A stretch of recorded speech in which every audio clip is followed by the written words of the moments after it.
આજે તો વાગી ગયા હતા 6 અને એટલે મેં કરી દીધી મોટર ચાલુ કરી દીધી પછી મેં મૂકી દીધી ડોલ ભરવા કારણ કે આપણે રોજ પાણી પીવડાવવાનું જ હોય ને પછી આજે ઉપર પંચાવવાનું હતું કુંડું ભરવા એટલે મેં મૂકી દીધી ડોલ ભરાઈ ગઈ એટલે હું ડોલ લઈને વહી ગઈ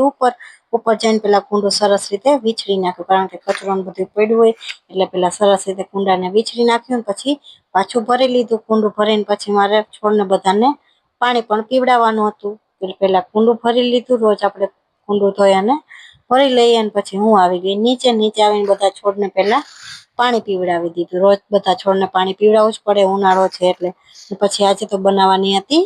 બટેટાની વેફર તમે બધાએ બનાવી લીધી કે નહીં કોમેન્ટ કરીને કેજો પછી જો અહીંયા બટેટાની વેફર બનાવવાનું કામ ચાલુ કરી દીધું અહીંયા એક બાજુ છીલાતી હતી જોયું કે હાલો આજે તો હું પણ મદદ કરાવું બટેટાની પતરી પાડવી એને બહુ મજા આવે થોડીક વાર જઈએ પાડીને પછી મેં કીધું લાવો હવે મને પણ પાડવા દો પછી મેં પણ પાડવાનું ચાલુ કરી દીધું કેટલા કિલાની અમે બનાવી હતી 10 કિલાની બનાવી તમે કેટલા કિલાની બનાવી બધા કોમેન્ટ કરીને કહેજો જોઈ લો પછી અહીંયા 2 ટપ ભરવા આખા ટપ ભરી અને પાણીના ભરીને પછી બટેટાની પતરી નાખતા ગયા અને પછી મૂકી દીધું તો પાણી ઉકળી ગયું એટલે એમાં નાખી દીધું મીઠું અને ફટાકડીને પછી પાણીને એકદમ ઉકળવા દેવાનું હતું પછી અહીંયા સરસ રીતે 2-3 પાણીએ